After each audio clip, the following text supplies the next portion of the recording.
같이 봅니다. 혹시라도 그 애기 뭐 이렇게 뭐 왔다 갔다 하고 이래도 전혀 상관없고요. 올라가도 되고 애가 대신 뭐 설교해도 상관없고 그러니까 부모님들이 마음 좁아지게 되지 않으면 좋겠습니다. 하나님 말씀 우리 같이 봅니다.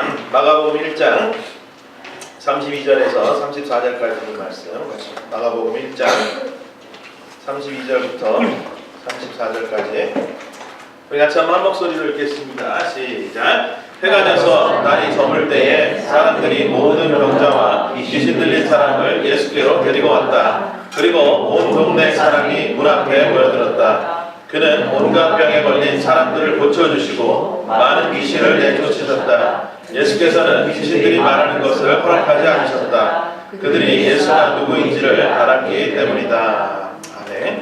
제 질문을 먼저 한 가지 드립니다. 이것 한번 생각해 보세요. 우리 교회 한번 오세요라고 이야기하는 것이 전도일까요, 아닐까요? 우리 교회 한번 오세요라는 거. 전도일까요, 아닐까요? 전도일 수도 있고 아닐 수도 있습니다. 맞습니까? 만약에 수평이동, 다시 얘기하면 이미 먼저 믿고 있는 사람들에게 우리 교회 제발 한번 오세요라고 얘기하는 것은 사실은 전도라고 이야기하기는 어렵다는 것입니다. 다른 말로 우리 교회 한번 와보세요라는 말은 이미 믿는 자들에게는 할 수 있는 그런 말이긴 하지만 전혀 복음을 모르는 사람들에게 우리 교회 한번 오세요라는 것을 과연 전도라고 할 수 있겠는가, 그렇게 얘기하기는 사실 좀 문제가 있다. 한번 다시 다른 질문, 이 질문보다 우리를 조금 더 헷갈리게 하는, 심각하게 하는 질문 한 가지를 한번 드려보겠습니다. 그게 바로 이거예요. 여러분이 마지막으로 누군가에게 복음을 전한 것이 언제입니까? 한번 생각해 보세요. 저와 여러분이 누군가에게 마지막으로 복음을 전한 것이 언제인가? 교회 한번 오세요 이거 말고 복음을 전한 것이 언제인가? 이걸 다른 질문으로 하면 가장 최근에 내가 복음을 전한 사람이 누구인지 떠오르십니까? 모르는 사람일 수도 있고 내 엄마일 수도 있고 뭐 자녀일 수도 있고 친구일 수도 있지만 가장 최근에 내가 복음을 전한 사람이 누구인가? 이 질문에 여러분들이 만약에 한참을 고민해야 생각날까 말까라면 뭔가 내가 성도로서 잘못 살고 있지는 않는가라는 그런 생각을 한 번쯤은 심각하게 해봐야 한다는 것입니다. 오늘 말씀을 통하여서 우리가 과연 어떤 것을 증거하며 살아야 되겠는가 한번 여기서 살펴보길 원합니다. 먼저 우리가요, 이 질문을 많이 받아요. 34절 말씀에 왜 귀신이 말하는 것을 주님께서 허락지 않으셨는가, 이것만 먼저 간단하게 좀 설명드리고 우리 본론으로 넘어가면 좋겠습니다. 많은 사람들이 의문을 갖습니다. 왜 주님께서 귀신더러 말하지 말라 하셨을까? 여러분, 사실은 오늘 이 마가복음 말씀 누가복음에는요, 누가는 이렇게 기록합니다. 일일이 주님께서 그들을 붙잡고 한 명 한 명 축사하셨다라고 기록하고 있고요. 그리고 나서 귀신들이 떠나가면서 당신은 정녕 하나님의 아들입니다라고 이야기했다라는 대목이 적혀 있습니다. 그렇지만 우리가 생각해 볼 때에 그 주님께서 왜 이거를 얘기하지 말라고 하셨는가, 여러 가지 이유가 있지만 첫 번째 이유로는 예수님께서 메시아라고 스스로 밝히는 때가 주님께서 정한 때가 있다라는 거예요. 그 전에 이런 것들이 알려지는 것을 원치 않았음이 첫 번째 이유고요. 두 번째 이유는 무엇일까요? 두 번째 이유는 이 귀신 들린 사람들의 입에서 메시아가 하나님의 아들이다라고 증거되는 것을 별로 은혜스럽지 여기지 않으셨기 때문에 주님께서 이런 일들을 허락하지 않으셨다라고 이해하면 좋겠습니다. 이것은 제 의견이라기보다는 모든 주석들과 또한 성경학자들의 공통된 의견이기 때문에 먼저 참고로 34절에 대해서 먼저 이야기했습니다. 우리 본론으로 한번 들어가 보면요, 오늘 말씀을 통해서 우리가 32절부터 33절까지 해가 져서 날이 저물 때에, 이때가 언제인가를 잘 생각해 봐야 돼요.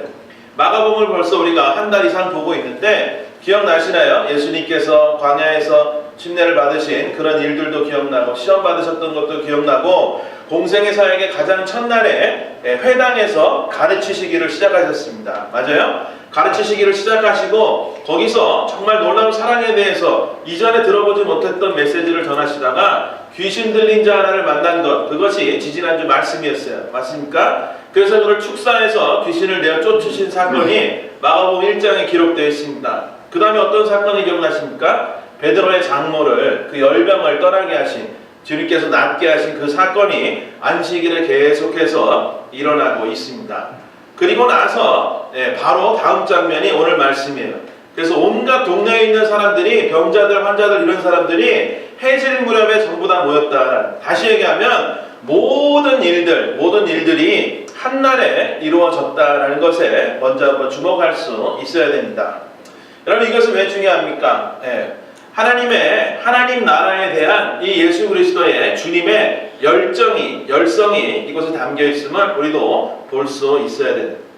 마가복음은 특별히 예수님이 종으로 오신 예수님에 대해서 마가는 기록하고 있습니다. 그런 면에서 하나님의 종으로 오신 또 우리를 섬기러 오신 그 예수 그리스도의 사역, 하나님 나라의 일이라면 몸을 사리지 않고 모든 것을 가리지 않고 열심으로 사역을 감당하셨던 주님의 모습이 잘 나타나고 있다는 것.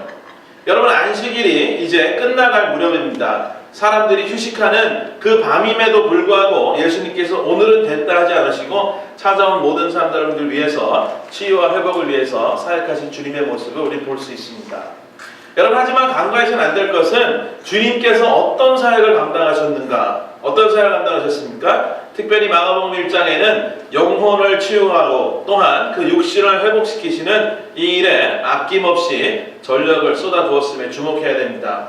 그러니까 우리가 주님의 일을 해야 된다, 열심히 해야 된다, 쉬지 않고 해야 된다라는 메시지를 받는다 할지라도 과연 어떠한 일에 바로 영혼을 살리는 일, 사람들을 치유하는 일에 우리가 쉼 없이 그렇게 정진해야 되겠다라는 그 마음을 결단해야 된다는. 근데 현대 교회들은 실제로 과연 그런가? 영혼육의 치유와 상관없는 일에 얼마나 열심을 낭비할 때가 많은지 모릅니다. 제가 다 설명할 수는 없지만 대표적으로 여자들이 교회에 가서 자매님들이 또 여자 집사님들이 힘들어 해가지고 집에 올 때가 있어요. 집에 오면 녹초가 돼. 근데 이 일이 영혼육에 관한 일이 아니라 주로 뭐 때문에 힘듭니까? 부엌에서 큰 교회들 그러죠. 부엌에서 하루 종일 그냥 아침부터 본당에 들어가 보지도 못하고 막 국 끓이고 밥하고 이러는 것 때문에 힘들었다가 집에 와. 그렇게 한 다음에 오늘 종일 교회에서 너무 수고하고 힘들었다라고 얘기하지만 실제로 연관이 전혀 없지는 않지만 그 일을 과연 주님께서 오늘날 이 말씀 가운데에 귀신을 쫓으시고 또한 환자들을 치유하신 그런 영혼육을 위한 사회라고 말할 수 있는가? 실제로 그렇게 얘기하기는 굉장히 힘들다라는 것입니다. 또한 큐티 나눔이나 커피 브레이크 이런 것도 잘 사용되면 좋겠지만 이런 것들도 많은 시간을 할애하지만 사실은 부작용들도 없잖아 많이 있습니다. 왜? 믿지 않는 자들에게 나아가야 될 그 시간에 믿는 사람들끼리 모여서 이것을 내가 무엇을 했다라는 것을 이야기하는 것이 아니라 물론 아닌 사람들도 있지만 잘못된 경우에 내가 이런 은혜를 받았다라고 이야기하지만 실제로는 본인들이 가지고 있는 성경 지식들이라든지 자신들의 신앙의 어떤 이런 부분들을 서로 간에 자랑하기 위한 이러한 장이 될 때가 얼마나 많은지 모릅니다. 오늘 말씀을 통하여서 주님께서 하나님 나라의 일들을 위해 하셨다. 어떤 수고를 하셨다고요? 영혼육, 그들을 치료하고 회복하시는 일에 전력을 다하셨다면 내가 과연 주님을 위해 하고 있는 일이 그 영혼육을 치유하고 회복시키는 그 일에 나도 힘을 소진하고 있는가를 생각해 보아야 한다는 것입니다.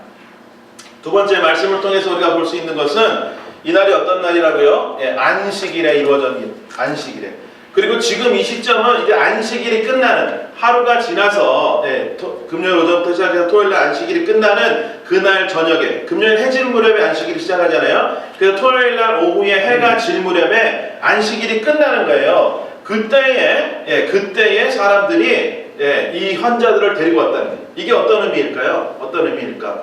그때의 종교 지도자들이 이 율법적인 것들을 통해서 주님께서 이 땅에 회복시키러 오셨고 하나님도 모든 사람들의 회복을 원하시는데 종교적인 것들을 엮어가지고 안식일에는 사람들을 구원하거나 아니면 치유하는 이런 일들을 굉장히 제한적으로 하지 못하게 했다는 것을 알 수 있습니다. 그래서 병 고치는 것도 쉬워야 하는 그런 하나님의 은혜의 법임에도 불구하고 그들이 주님이 고치신다라는 소문을 듣고도 그 낮 시간에 데려오지 못한 거예요. 왜? 안식일을 범하면 큰일 나는 줄 알고. 그래서 이제 밤이 되어서 환자들을 다 몰고 주님 앞으로 데리고 온 것을 볼 수 있습니다. 주님께서는 안식일에도 물론 병을 고치셨습니다. 그렇지만 이 쉬는 시간에 안식일이 끝나갈 무렵에도 여전히 그들을 고치고 계심을 볼 수 있습니다. 여러분 사실은요 현대 크리스찬들의 가장 큰 문제 중에 하나가 무엇입니까? 사역의 현장이 어디인지 어디에서 사역하는지를 우리가 잘 생각하지 않고 살아가고 있는 것, 그것이 어떤 면에선 큰 문제 중에 하나입니다. 거꾸로 알고 있다는 거예요. 거꾸로 알고 있다. 여러분들이 주님의 일을 가장 열심히 해야 될 곳이 1번 교회이다. 네, 교회이다. 1번 맞다. 2번 틀리다. 맞을까요? 틀릴까요? 맞아요? 틀려요? 여러분들이 가장 열심히 사역해야 될 곳이 교회이다. 맞습니까? 예, 이게 맞지 않다는 거예요. 이게 맞지 않아요. 여러분들 저희 교회는 그렇게 가르치지 않습니다. 여러분들 혹여라도 여러분 생각 가운데 여러분 생각 가운데에 정말 내가 가장 열심히 사역해야 되는 곳은 교회다라고 생각한다면 그것은 주님의 가르침일 수가 없다라는 그 사실을 다시 한번 생각해 볼 수 있기를 바랍니다. 목사도 마찬가지입니다. 성도도 마찬가지로 교회에서 문 밖으로 나가는 순간을 안식일의 시작으로 생각하며 살아가는 크리스찬이 되면 안 된다는 거예요. 주일날 열심히 교회에서 사역하고 문 밖에 나가면서 나의 안식일은 시작되는 거예요. 사역을 안 해. 그래서 쭉 안 하다가 다시 교회로 돌아오는 그 순간에 교회 가서 사역해야지. 저 같으면 어떻겠습니까? 목사이며 사역자이며 교회를 위해서 부름받았으니 교회에서 사역하는 것 마땅하죠. 그렇지만 나가면 사역을 안 해야 정상인 걸까요? 네, 결코 그렇지 않다. 사역자는 교회를 위해 부름받기도 했지만 사실은 하나님의 일을 위해서 부름받았음을 명심해야 됩니다. 그리고 성도들도 마찬가지로 교회의 집사, 어떤 장로, 이런 직분을 맡았다는 것이 꼭 교회 안에서만 사역하라고 이런 직분이 주어진 것은 아니다라는 것.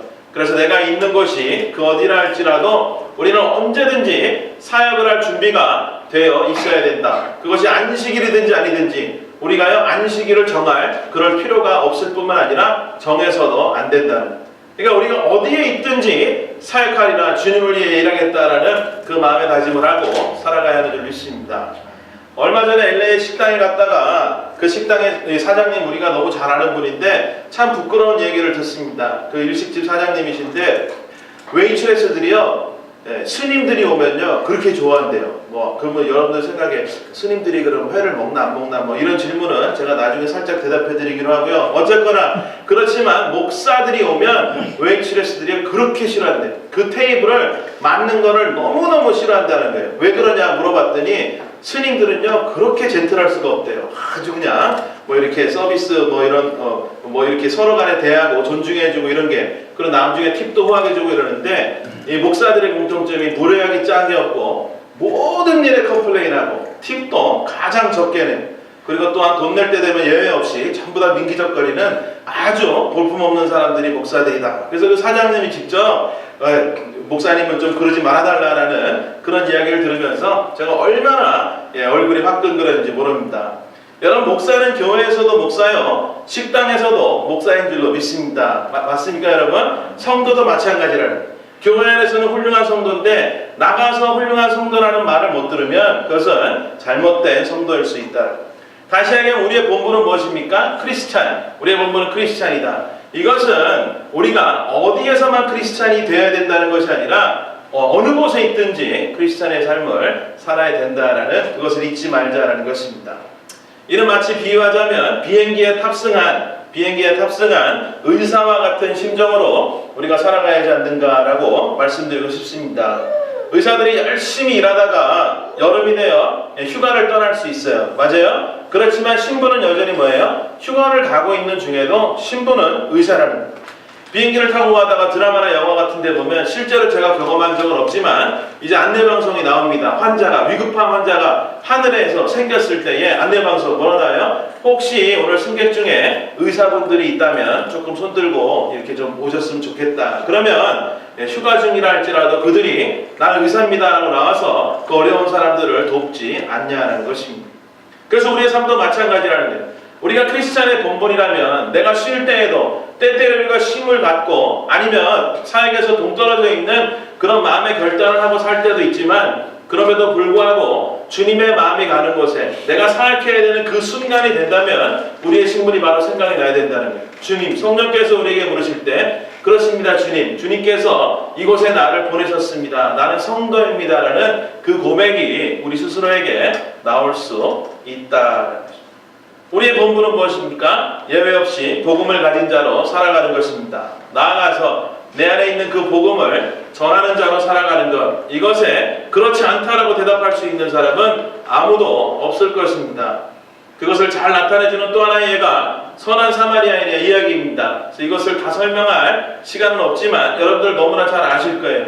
그래서 제사장도 또 종교 지도자들도 먼저 지나갔던 사람들이 다 할 일이 있다 그러고 지나갔지만 선한 사마리아인 역시도 할 일이 있는 사람이었지만 그럼에도 불구하고 어려움을 당한 강도 만난 그 사람을 정말 사랑을 가지고 보살펴줬던 그 이야기, 그런 삶을 우리도 살아내야 하지 않을까라고 권면합니다.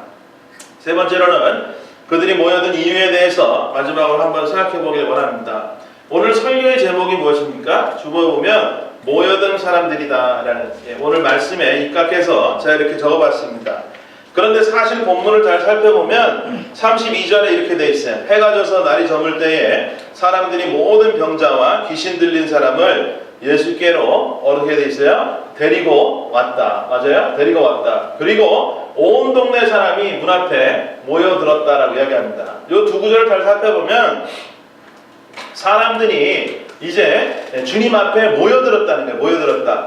그런데 이것이 수동적이냐 능동적인 거냐를 봤을 때 자기 스스로 온 사람들도 있겠지만 이 문맥에 따라서 우리가 생각해 볼 때는 모여든 사람들이라는 이 표현보다는 어떤 표현이 더 맞아요? 데려온 사람들, 그러니까 데려옴을 당한 사람들, 그런 사람들이 모여있는 자리라는 것을 우리가 다시 한번 생각해 보아야 합니다. 영어로 보면 이렇습니다. 영어로 보면 이렇게 되어 있습니다. 영어로 봅시다. When evening came after the sun had set, 그 다음에 they began bringing to him, 사람들을 이제 주님 앞으로 데려오는 거죠. 그리고 33절에 뭐라고 되어 있습니까? And the whole city had gathered at the door. 그러니까 사람들이 모여있다. gather, 이렇게 모여있는데 그 모여있는 사람들이 어떻게 모였다는 거예요? 데려왔다는 거예요. 그 주위에 있는 사람들이 그들을 데리고 주님 앞으로 왔다라고 성경은 기록하고 있습니다.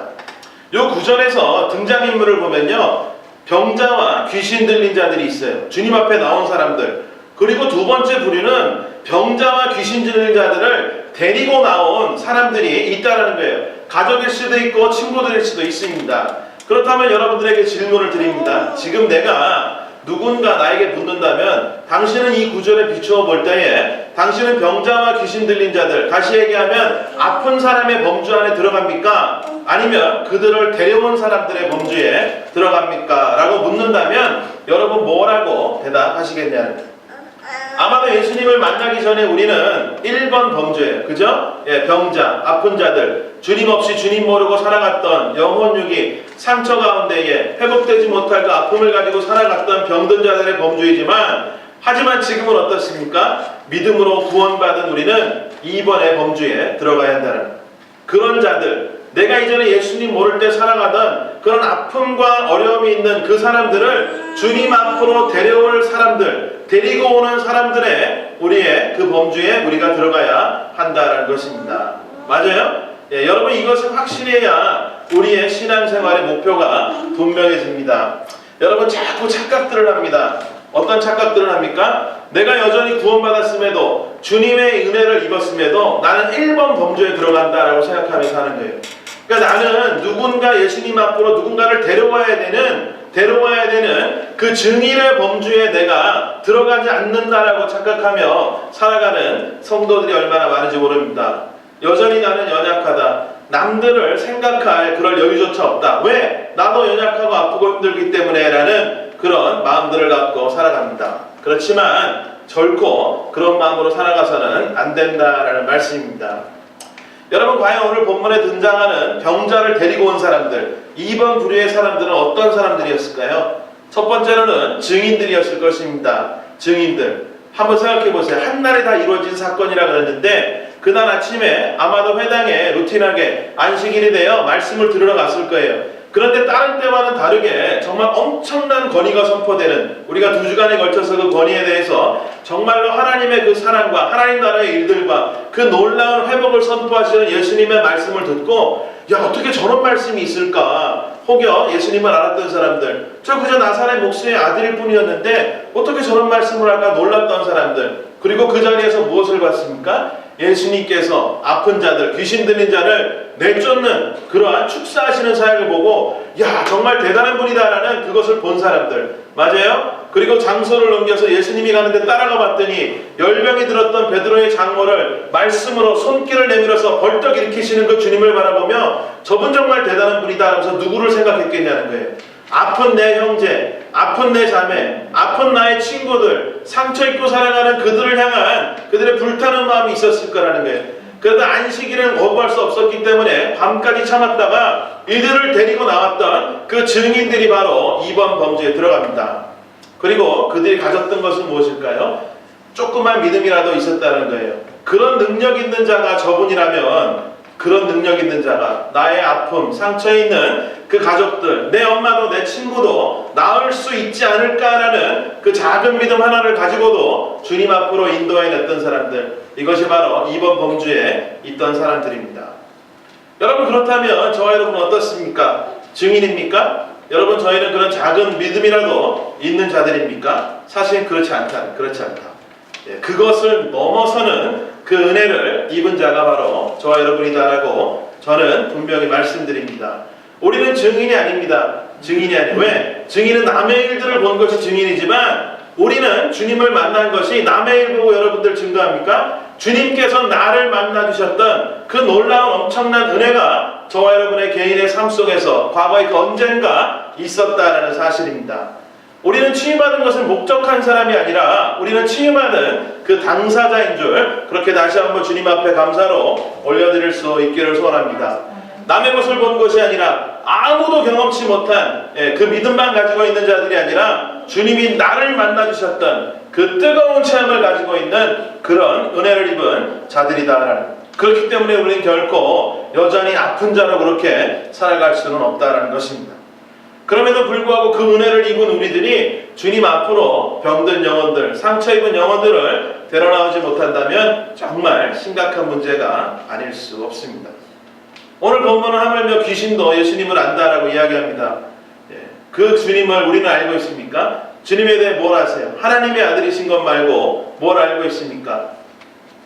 우리는 우리를 회복시키시고 어그러진 것을 바로 하시고 빛으로 오신 예수님을 알아보지 못하여 능력과 축복을 누리지 못하고 혼돈 가운데에 오늘날에도 계속 머물고 있는 줄 모릅니다. 여러분, 주님에 대해서 다시 한번 정확히 알 수 있는 오늘 이 시간이 되어질 수 있기를 소원합니다.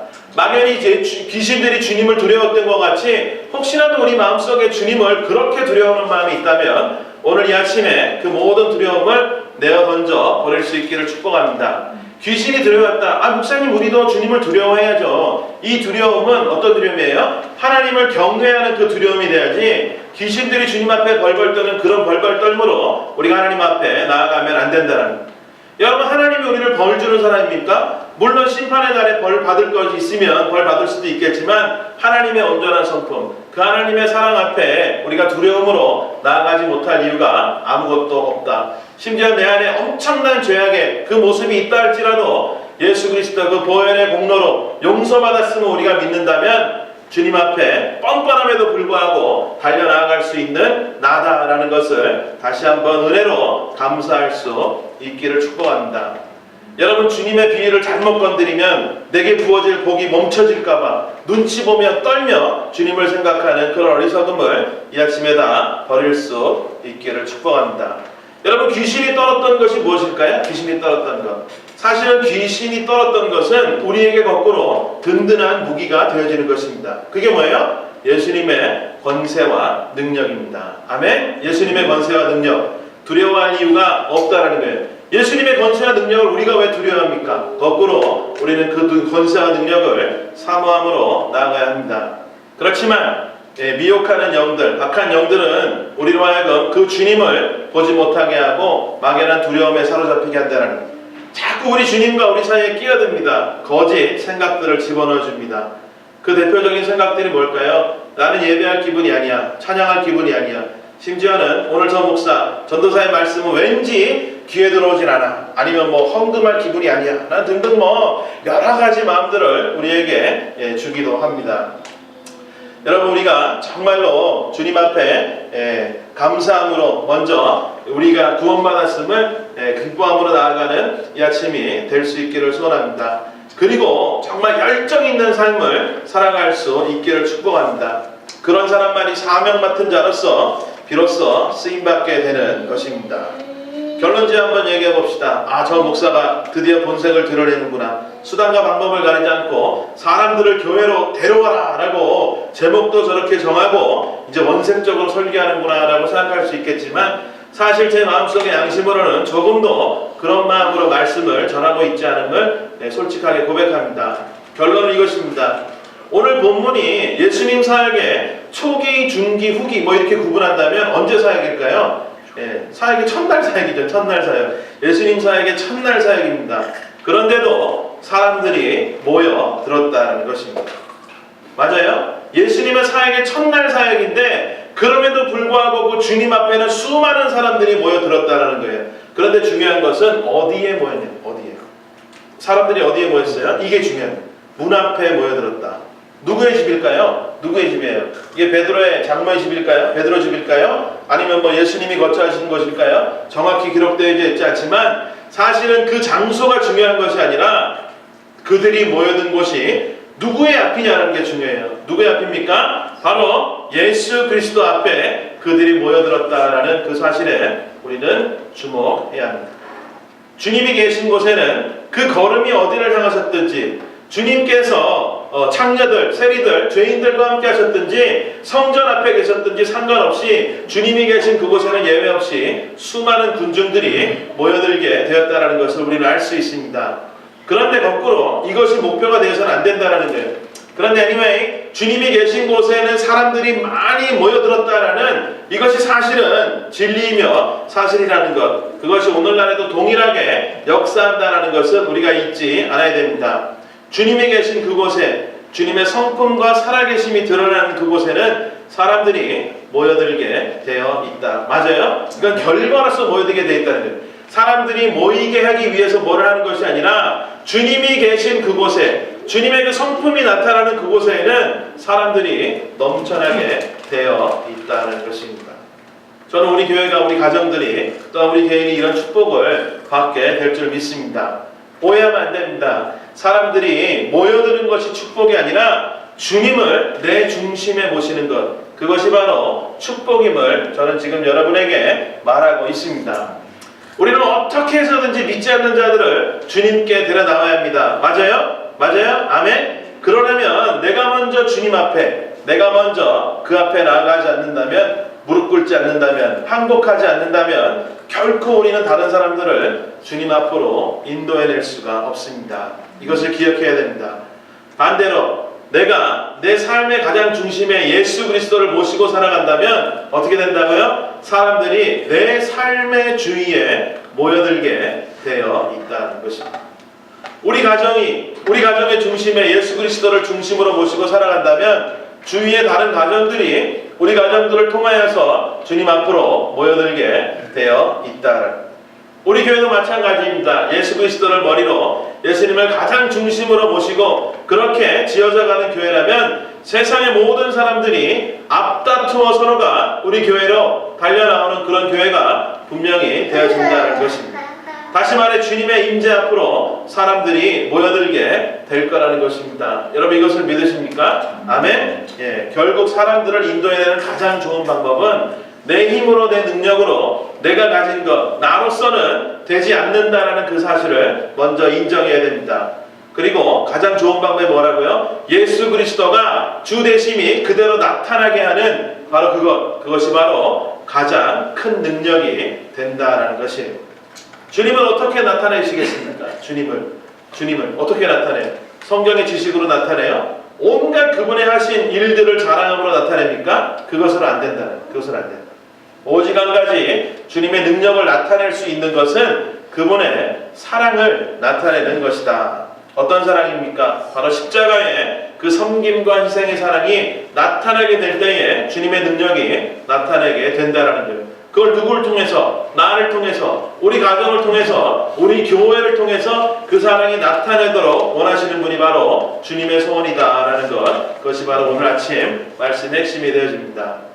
여러분 전도란 명심합시다. 교회로 데려나오는 것, 이것을 뛰어넘는 것, 그것이 바로 전도입니다. 그리스도의 사랑을 품은 내 삶을 통하여 주님이 나타나게 그렇게 보여드리게 해드릴 수 있다면 그것이 바로 가장 좋은 전도가 된다는 것 잊지 않아야 됩니다. 오늘 침례식이 있습니다. 저는 개인적으로 이것이 얼마나 제 마음을 뛰게 하며 감사한지 모릅니다. 첫 번째로는 제 딸 7살 예나가 침례받기로 하고 이제 오늘 침례를 받습니다. 그리고 또 우리 김병수 장로님과 또 지성이 이렇게 또 침례를 받았는데 이분들이 이미 수십 년 전에 세례도 받았고 또 침례도 받았지만 정말 여러 이유에 순종하는 마음으로 다시 한번 하나님과 많은 사람들 앞에서 내가 구원받았음을 또 죄에서 노임을 받고 다시는 매이지 않음을 그리고 하나님의 은혜 안에 있음을 선포하는 이 침례를 받게 되니 얼마나 그들에게도 축복이며 저에게도 또 우리 교회에도 감사의 제목인지 모릅니다. 그리고 물론 하나님께서도 기뻐하시는 것이 정말 기도할 때마다 느껴집니다. 그러나 더 중요한 것은 하나님께서 이들의 삶을 더욱더 축복하실 것이라는 확신입니다. 오늘은 비록 함께 믿는 우리 가운데서 신앙의 고백이 이루어지지만 앞으로 이들의 삶을 통하여서 이들이 어디에 있든지 무슨 삶을 살든지 이들의 삶을 통하여 예수 그리스도의 사랑이 증거되어질 수 있기를 그렇게 축원합니다. 분명 그러한 삶이 될 줄 믿습니다. 그리고 또 먼저 우리가 예수 믿고 고백하고 침례받은 또 세례받은 우리 모두를 통해서도 우리 온 동네 사람들이 주님 앞으로 몰려 나오게 되는 그런 놀라운 축복이 저와 여러분 모두의 삶 가운데에 있게 될 것임을 또한 축원합니다. 그래서 할 수 있는 가장 큰 축복으로 여러분 모두를 축복합니다. 정말 우리가 주님의 은혜를 기억하며 주의 주되심을 기억하며 아 그렇구나 정말 전도라는 것 데리고 나오고 우리 교회 한번 나갑시다 이게 전도가 아니라 말로 하는 것이 전도가 아니라 내 안에 있는 그 예수 그리스도의 사랑이 온전히 드러나게 하는 것 그것에 나를 성령께 맡겨드리는 그 순간 내 삶을 통하여 전도가 일어난다라는 이 사실을 우리가 다시 한번 기억하며 그렇게 쓰임받기를 소원하며 주 앞에 기도하며 간구하며 나아가시는 귀한 아침 되어줄 수 있기를 주의 이름으로 간절히 축원합니다. 네, 같이 한번 기도하겠습니다.